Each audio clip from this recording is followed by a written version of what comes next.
Obrolan kita campelannya adalah kejadian yang viral di Bali. Selebgram lagi, punya banyak followers, kemudian mengakhiri hidupnya masih sangat muda, hanya gara-gara masalah percintaan. Yang kedua, kejadian yang di Gunung Kidul. Sama masalah percintaan lagi. Yang ketiga, nah itu yang beberapa hari yang lalu. Dan itu membuat banyak pendidik, banyak orang tua kemudian jadi refleksi. Karena apa? Kalau kita perhatikan statusnya si anak ini, itu kan sebenarnya komennya dua. Komen tentang gurunya, komen tentang orang tuanya.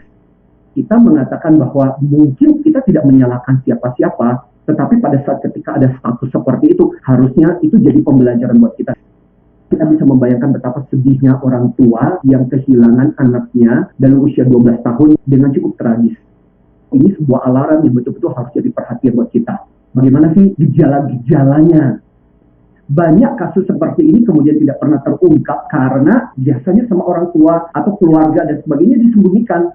Tapi memang kejadian seperti ini banyak terjadi sih ya, kalau kita bicara yang lebih luas lagi.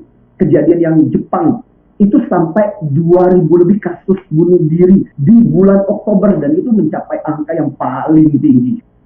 Kita seringkali berpikir usia 12 tahun itu nggak mungkin berpikir tentang hal itu, ada salah. 12 tahun itu memungkinkan sekali bahwa bisa berpikir tentang bunuh diri itu. Nah, dari hasil data dari Imaji Inti Mata Jiwa tahun 2015 sampai 2017 menunjukkan paling banyak penyebab bunuh diri itu 43% karena depresi. 26% itu karena sakit. Jadi sakit menahun, merasa jadi beban buat orang-orang di sekitar. Akhirnya kemudian memutuskan untuk mengakhiri hidupnya. Sekitar 6% karena gangguan jiwa, dan 5% karena masalah ekonomi, 4% karena masalah keluarga. Nah, yang paling perlu kita waspadai adalah ketika depresi. Orang sedih, berkepanjangan, banyak masalah, dan akhirnya kemudian memutuskan untuk mengakhiri hidupnya. Contoh kejadian misalnya di Jepang yang baru-baru ini selama masa pandemi ini, ternyata paling banyak itu adalah wanita. Dan ketika diteliti, ternyata banyak di kalangan wanita di Jepang itu mengalami PHK, dan ketika PHK mereka harus berurusan dengan rumah tangga, harus membesarkan anak, ikut terlibat di dalam pendidikan anak, dan itu menimbulkan stres yang sangat tinggi.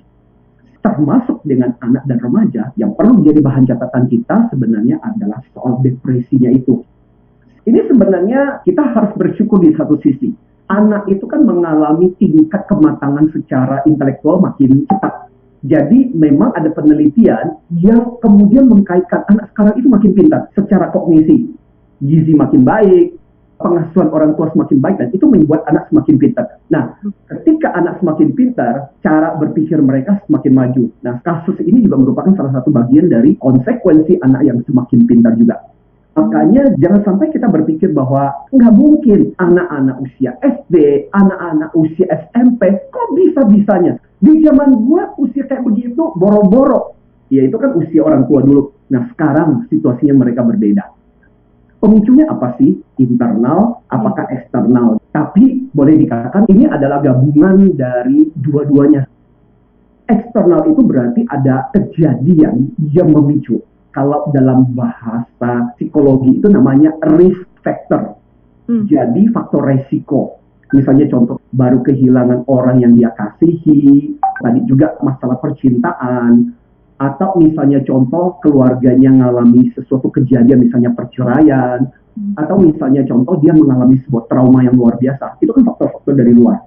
Nah, ditambah pertanyaan begini, kenapa sama-sama mengalami kejadian yang sama? Tapi kenapa si anak A bisa begitu tegar, kenapa si anak B bisa begitu lembek dan rapuhnya? Ya persoalannya balik lagi ke internal kan sekarang.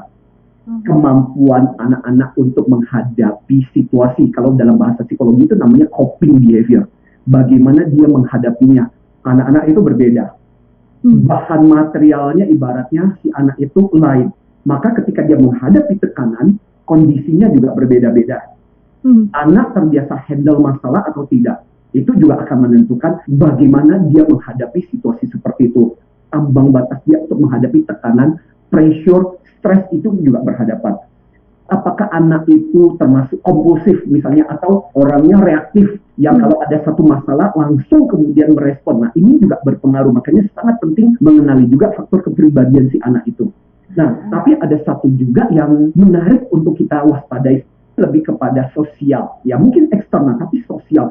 Pergaulan teman-temannya, buku yang dia baca, tanpa sadar itu juga berpengaruh besar. Misalnya contoh film yang juga dia tonton, yang kemudian menjelaskan bahwa oke, kalau mengakhiri hidup berarti kita akan melepaskan dari berbagai beban, dan kemudian film itu mengajarkan bahwa salah satu cara untuk melepaskan beban masalah adalah dengan mengakhiri hidup kita. Bayangkan anak pada usia-usia muda begitu gampangnya menelan ide-ide seperti itu.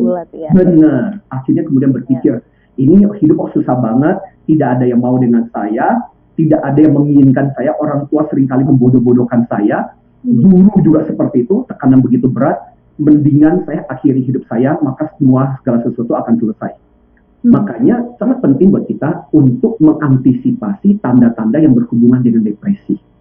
Satu, ketika dia mulai secara implisit atau eksplisit banyak ngomong soal bunuh diri di status sosial, seringkali respon kita salah terhadap kejadian seperti ini. Salah itu misalnya contoh, melarang. Anak kecil nggak boleh ya ngomongin tentang hal itu. Nah, akhirnya kemudian banyak dari anak-anak ini sebenarnya ketika berpikir bunuh diri, dan dia merasa nanti kalau aku ngomong dianggap aneh dan sebagainya. Sehingga akhirnya kemudian mereka nggak ngomong sama sekali. Atau misalnya contoh yang diejek. Dasar lu kebanyakan mikir. Itu juga respon yang salah. Atau misalnya anak yang disepelekan. Udahlah, nggak usah mikir yang kayak gitu, yang mikir yang aneh-aneh kayak begitu, disepelekan. Atau yang seringkali terjadi adalah ditantang. Ayo coba buktiin kalau berani. Nah, itu juga respon-respon yang salah. Makanya kenapa sangat penting sebenarnya pada waktu ketika anak mulai omong seperti itu, eksplisit, implisit, kita harus selalu anggap itu sebagai sesuatu yang serius. Lebih baik kita mencegah daripada kemudian kejadian kan. Atau yang kedua adalah kalau anak itu punya banyak episode tentang kesedihan, tentang kesengsaraan, tentang perasaan-perasaan yang berurusan seperti itu. Dan itu juga berarti bagian dari proses depresi. Dan ketika itu berkepanjangan, akhirnya orang merasa, kenapa hidup susah banget? Nah, dia mungkin sampai pada satu titik tertentu, dia berpikir, saya harus mungkin lebih baik mengakhiri hidup saya. Atau berbagai kegiatan yang tadinya dia suka, hobi yang suka dia kerjakan, tiba-tiba dia stop sama sekali. Nah, itu juga sebuah sesuatu yang sebenarnya harus jadi curiga. Why? Apa yang sebenarnya terjadi? Atau dia mulai menarik diri dari pergaulan sosial. Lantas kemudian beberapa yang kejadian juga mulai membagi-bagikan barangnya. Atau perilaku-perilaku yang berbeda. Sering murung, susah tidur. Nah, itu berbagai hal yang sebenarnya perlu jadi kewaspadaan. Karena ternyata si anak yang viral itu menggunakan kalimat KMS. Saya baru tahu KMS itu singkatan Kill Myself. Saya nanya anak kelas 1 SMP. Kamu tahu tentang istilah ini sejak kapan? Allah, Dedi udah ketinggalan zaman. Saya mah kelas 5 SD, saya sudah dikasih tahu sama teman saya. Kebayang nggak sih? Meaning anak seperti ini tahu tentang istilah itu di luar jangkauan pemikiran kita. Kita berpikir anak kita masih krocok kemarin sore yang tidak tahu apa-apa. Nah, seringkali orang tua tuh merasa, jangan nanti kalau ngobrolin tentang bunuh diri, membuat anak ingin berpikir bunuh diri. Dengarkan baik-baik para orang tua guru, berdasarkan hasil riset, ternyata tidak ada obrolan tentang bunuh diri akhirnya memicu anak untuk bunuh diri. You know what? Banyak intervensi kecil seperti itu yang ternyata kemudian break the pattern. Kayak di sekolah, alangkah bagusnya kalau guru itu ketika mendeteksi itu lebih baik di counter, dikonfrontir hal seperti itu. Sampai pernah ada satu kejadian di Inggris, ada satu anak yang kemudian jadi bahan bully karena dia gendut plus kemampuan belajarnya itu parah. Karena sering dibully, akhirnya dia memutuskan mau bunuh diri. Untungnya waktu mau bunuh diri itu sempat ngomong sama satu gurunya. Dan gurunya bilang begini, daripada kamu mengakhiri hidupmu, saya punya satu tantangan buat kamu. Kamu buktikan kepada teman-teman yang bully kamu bahwa kamu bisa lebih baik daripada mereka apapun. Dan akhirnya dia mulai menjalankan, dia punya toys, mainan, dan kemudian dia jual secara online dan kemudian sukses. Di usia 17 tahun dia menjadi miliuner, dan teman-temannya yang pernah membuli sekarang bekerja buat dia. Ada pertanyaan, apakah agama itu akan membantu, mendukung? Ya banget. Karena itu akan menjadi semacam nilai moral buat mereka. Dan kadang-kadang pada detik-detik terakhir sebelum melakukan itu, kadang-kadang itu bisa menjadi semacam kayak benteng untuk menghalangi orang nekat untuk melakukan itu. Saran saya sebenarnya adalah satu, memahami mengenai tanda-tanda gejala-gejala itu dan orang tua mulai harus waspada. Itu terjadi pada anak kita nggak? Yang kedua, risk faktornya ada nggak? Ada nggak sesuatu yang memicu? Makanya sangat penting buat orang tua itu connect dengan sosmed, dengan yang namanya Facebook, Instagram. Nah, memang kalau misalnya gejala-gejala seperti itu, ketika nggak teratasi, jauh lebih gampang untuk ngomong dengan orang yang di luar sana sih. Bagus juga bawa psikolog. Karena psikolog kan punya cara untuk menggali. Karena kalau ngomong sama orang tua, you are the problem. Ngomong sama guru, you are the problem. Saya mau cerita juga. Saya sempat diskusi dengan anakku. Sekarang mari kita balik. Kalau kamu jadi orang tua, apa nasihatmu supaya anakmu tidak bunuh diri? Ya, ini jawabannya si Louis, SMP kelas 1. Dia bilang, kalau saya jadi orang tua, saya akan ikuti dulu. Tetapi bukan berarti memberikan segala-galanya.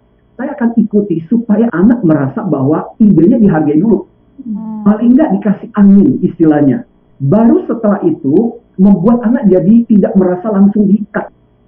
Terus dari kakaknya sendiri, George, kasih komentar begini, kalau saya jadi orang tua, harus tahu batas kemampuan anak, limitnya anak. Iya, dia bilang setiap anak itu punya limit. Kebanyakan karena pressure-nya too much, orang tua obsesinya terlalu tinggi, akhirnya kemudian jadi penekanan yang bikin anak stres berkepanjangan. Jadi yang menurut saya bagus jadi refleksi buat kita, kadang anak itu harus dikasih angin, dipuji, dihargai, paling tidak memberikan kelegaan. Bukan isinya cuma pressure. Which is itu membuat saya berpikir, iya juga ya anak gue pinter juga. Apa yang mereka bilang adalah tuntutan nggak apa-apa, tapi balance. Jadi ada gas dan remnya. Jangan sampai kemudian isinya cuma gas melulu, nggak ada remnya. Paling nggak diajak ngobrol santai kayak ngomongin apa kayak gitu. Mereka sendiri mungkin udah stres gara-gara pembelajaran online, tidak punya teman, di rumah terus-menerus, merasa bosan. Makanya jangan sampai anak itu menjadi sasaran pelampiasan, kalau bahasa psikologi itu displacement dari emosi atau tekanan orang tua. Makanya dikatakan statistik juga, usia 10 sampai 29 tahun itu tingkat bunuh diri paling tinggi. Once dia sudah melewati usia 30 tahun itu lebih landai, lebih nggak terlalu banyak terjadi. Ingat ya, 10 sampai 29 tahun itu statistik mengatakan paling berpotensi.